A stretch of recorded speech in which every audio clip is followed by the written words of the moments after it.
High শিক্ষার্থী বন্ধুরা, কেমন আছো সবাই? আমরা নবম দশম শ্রেণীর উচ্চতর গণিতের দ্বিতীয় অধ্যায়ের 12 নম্বরের আংশিক ভগ্নাংশের যে প্রশ্নগুলো সমাধান করতেছিলাম, অর্থাৎ ফার্স্ট অফ অল আমরা বেসিক ক্লাস নিয়েছি। এরপরে আমাদের যে 12 নম্বরের অনুসরণের প্রশ্ন ছিল সেগুলো গত ক্লাসে আমরা ক, খ এবং গ তিনটা প্রশ্ন সলভ করেছি। তো আজকের ক্লাস ইনশাআল্লাহ আমরা এখানে ঘ নম্বর এবং ঙ নম্বর প্রশ্ন সলভ করব। তো আশা করতেছি যারা গত ক্লাসগুলো দেখোনি অবশ্যই দেখে আসতে পারো। তো চলো আমরা শুরু করি ফার্স্টে ঘ নম্বর দিয়ে।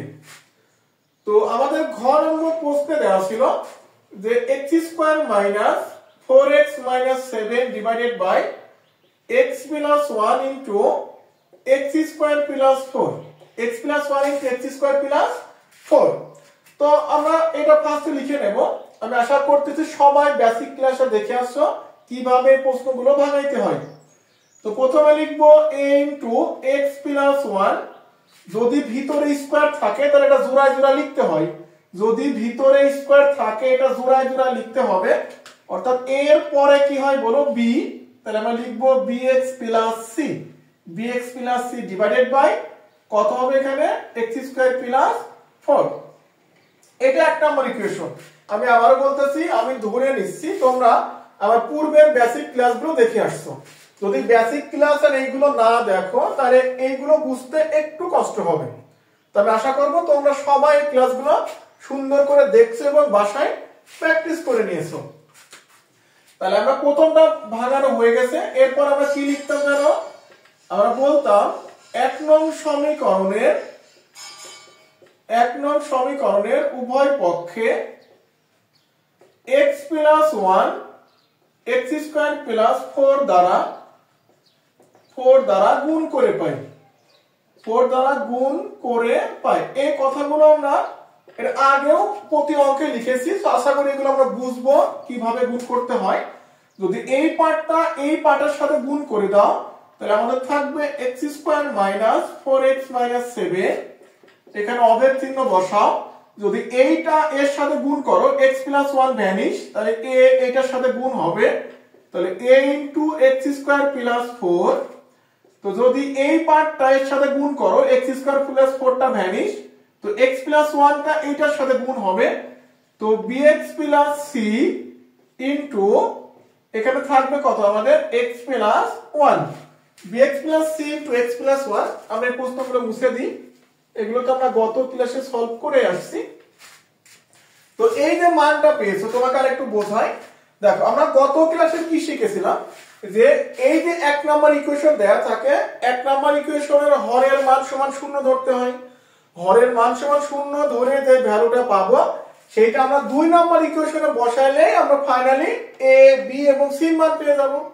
দেখো তোমার বোঝাই যে কখন সব সমীকৃত করার প্রয়োজন পড়বে। যদি তুমি এই মানটা সমান 0 ধরো, x + 1 সমান যদি 0 ধরো, x এর মান কত পেয়েছো -1, ঠিক আছে। x এর মান -1 দুই নম্বর ইকুয়েশনে বসাইলে আমরা একটা রেজাল্ট পাবো। বাট আমার দরকার তো তিনটা মান, এর মান লাগবে, b এর মান লাগবে, c এর মান লাগবে। তাহলে আরো বাকি দুইটা মান আমার দরকার। তাহলে এবার দ্বিতীয় মান সমান 0 ধরো, x² + 4 সমান 0, তো x² সমান -4, তো x সমান √(-4)। তো আমরা জানি যে রুটের মধ্যে মাইনাস সংখ্যাটা গ্রহণযোগ্য না। যদি এটার সমাধান আছে, যখন আমরা কলেজের হায়ার ম্যাথ পড়ব আমাদের দ্বিতীয় পত্রের জটিল সংখ্যায়, তখন দেখবো এই প্রশ্নগুলো সমাধানযোগ্য। বাট আমাদের 9 10 এর সিলেবাসে আমরা এই প্রশ্নগুলো তো সমাধান করতে পারি না, তাই না? তাহলে যেহেতু সমাধান করতে পারতেছি না, তাহলে এক্স্যাক্টলি আমরা x এর কোনো মান আসলে পাচ্ছি না। তাহলে যদি x এর কোনো মান না পাই তাহলে তুমি এই b এর মান আর c এর মান কোথা থেকে পাবা? তুমি তো শুধু একটা মান এখানে বসাইলে একটা মান পাবো, তাহলে বাকি দুইটা মান আমরা কোথায় পাবো? তাহলে এই যে সমস্যাটা আছে যে আমাদের কোনো মান বসানোর নাই বাট আমাদের মান দরকার, সেক্ষেত্রে আমাদের সহগ সমীকৃত করার প্রয়োজন পড়ে। তাহলে আমরা সেক্ষেত্রে কি করব? সহগ সমীকৃত করার প্রয়োজন পড়ে। তো সহগ সমীকৃত যেসব অঙ্ক করতে হবে সে অঙ্কগুলো এইভাবে না রেখে গুণ করে দিতে হয়। তো আসো আমরা গুণ করে দিই, x² - 4x - 7 যদি a দ্বারা গুণ করো x² + 4a, যদি এই পার্টটা দ্বারা গুণ করো অর্থাৎ x দ্বারা এই দুইটাকে গুণ করো bx স্কয়ার প্লাস cx, এবার 1 দ্বারা গুণ করলে মান সেম থাকবে bx প্লাস c। তো এই যে গুণ করা হয়ে গেল, এইটা হবে আমাদের 2 নম্বর ইকুয়েশন। আশা করি বুঝছি আমরা। তাহলে যখন সহগ সমীকৃত করার প্রয়োজন পড়বে তখন ইকুয়েশনটা এইভাবে না রেখে সবাইকে গুণ করে দিব। তো এবার আমরা কি লিখব, যে 2 নম্বর ইকুয়েশনে ফার্স্ট অফ অল একটা মান তো বসাই, x এর মান -1 যেটা প্রথম ভ্যালু পেয়েছি। তাহলে লিখে নেব x সমান -1 2 নং সমীকরণে বসিয়ে পাই।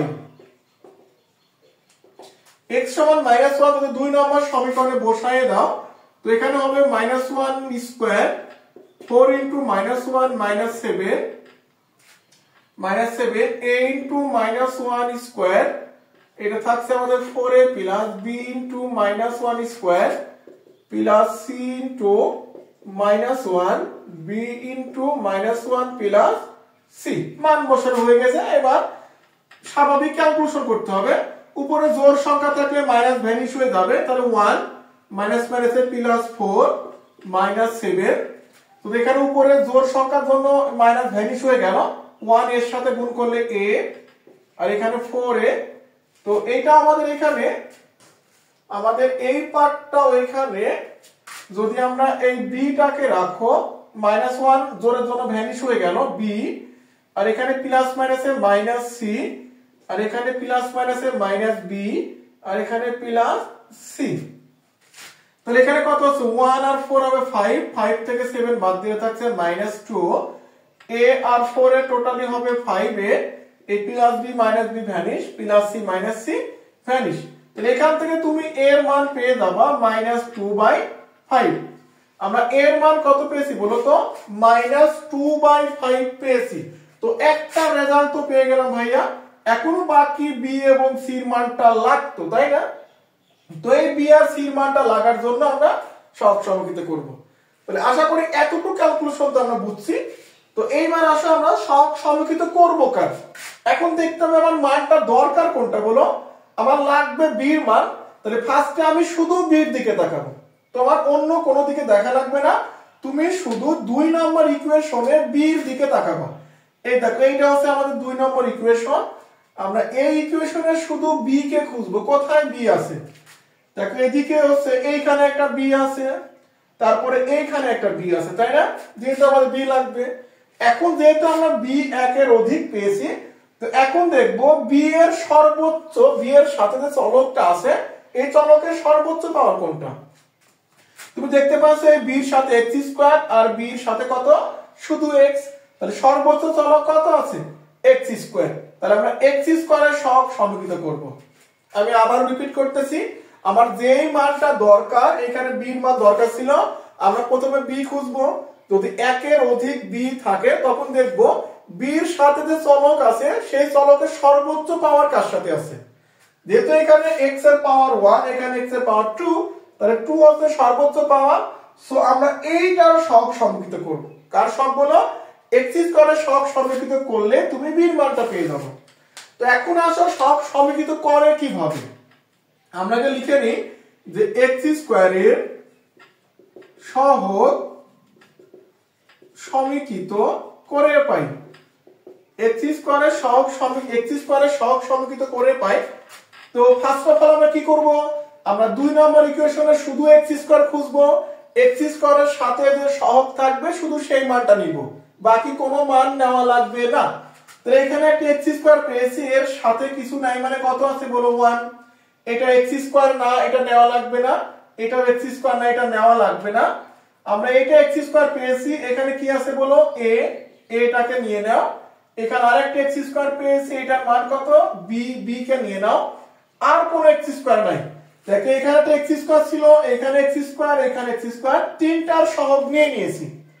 তো এইবার একটু খেয়াল করে বলো 1 সমান, আমরা a এর ভ্যালু কিন্তু জানি -2/5 প্লাস কত b।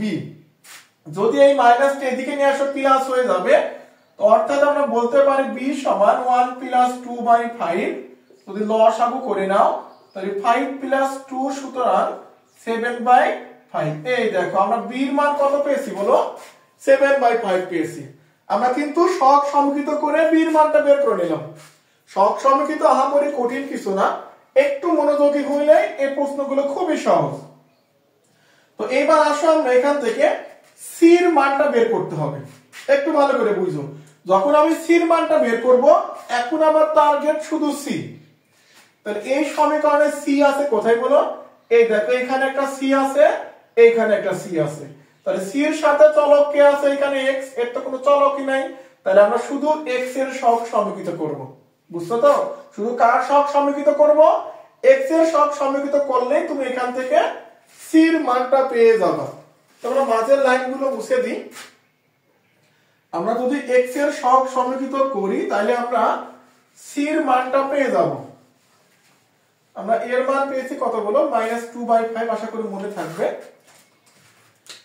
তাহলে আমরা কি লিখবো এখানে? যে x এর সহগ সমীকৃত করে পাই। তাহলে আমরা x এর সহগ যদি x এর সহগটা সমীকৃত করো তাহলে শুধু x এর দিকে তাকাইতে হবে। এবার কিন্তু x² হবে না, শুধু x। তাহলে এখানে থাকবে আমাদের -4 সমান সমান এর এখানে x কোথা? এখানে আছে। এখানে থাকবে আমাদের c, x এর সাথে c আছে c, আর এখানে x এর সহগ আছে আমাদের b নিবা, আর কোথাও x নাই। অর্থাৎ এখানে -4, এখানে আছে আমাদের c, আর এখানে x এর সাথে আছে b। এবার কিন্তু x² নিতে পারবে না, x² নেওয়া লাগবে না। তো যদি -4 সমান সমান যদি b এর মানটা বসিয়ে দাও, আমরা b সমান পেয়েছি 7/5। তাহলে যদি এটা এই পাশে নিয়ে আসো তো মাইনাস হয়ে যাবে, বা এটা এইদিকে নিলে প্লাস হয়ে যাবে। তো আমরা এখান থেকে বলতে পারি যে c সমান সমান -4 7/5। আমরা একটু লসাগু করে নিলে এটার অ্যানসারটা পেয়ে যাচ্ছে। এখান থেকে আমাদের থাকছে 5, তাহলে -20 7 -27/5। এই দেখো আমরা c এর মান পেয়ে গেছি। আশা করি আমরা সহগ সমীকৃত বুঝছি কিভাবে করতে হয়। যদি একটা রুলস ভালো করে বুঝতে পারো, পরীক্ষায় শুধু এই অঙ্ক না, এইভাবে যত অঙ্ক আসে প্রত্যেকটা অঙ্ক তুমি সলভ করতে পারবা। তো আমরা a, b এবং c এর মানটা 1 নম্বর সমীকরণে বসিয়ে দিই। তো আশা করি মনে আছে আমরা এর মান পেয়েছিলাম 2/5। তো আমরা আবার একইভাবে লিখে নিবা যে a, b এবং c এর মান 1 নং সমীকরণে বসিয়ে পাই। তো এর জায়গা বসিয়ে দিলাম 2/5। আমরা b এর মান পেয়েছি কত? 7/5 ইনটু 7/5। আমরা c এর মান পেয়েছি কত? প্লাস মাইনাসে মাইনাস, এখানে মাইনাস দিয়ে বসিয়ে দিবা -27/5। তাহলে আশা করি বুঝতে পারছো। আমরা ফাইনালি কি লিখবো? যে মানটা পেয়েছে এর শেষে লিখে দিবা যে a, b এবং c এর মান 1 নং সমীকরণে বসিয়ে পাই। অর্থাৎ পুরো সমীকরণ উঠায়ে এর জায়গায় এর মান বসাবা, b এর জায়গায় b এর মান, c এর জায়গায় c এর মান বসাবা। যদি এখান থেকে লসাগু করতে চাও করতে পারো, বাট লসাগু না করলেও কোনো সমস্যা নাই। তো আশা করি আমরা ঘ নম্বর অঙ্কটা হোমওয়ার্ক হিসেবে করতে পারবো, যদি ঘ নম্বর অঙ্কটা ভালো করে বুঝো। আর যদি এর পরেও এই অঙ্কে কোথাও বুঝতে কোনো রকম সমস্যা হয় আমাকে কমেন্টে জানাবা। আমি ইনশাআল্লাহ সর্বোচ্চ চেষ্টা করব প্রশ্নটা সমাধান করে দেওয়ার। তো এতক্ষণ আমাদের সাথে থাকার জন্য ধন্যবাদ। আমরা পরবর্তী ক্লাসে আমাদের এই দ্বিতীয় অধ্যায়ে 8 নম্বর এবং 9 নম্বরের প্রশ্নগুলো সলভ করবো ইনশাআল্লাহ।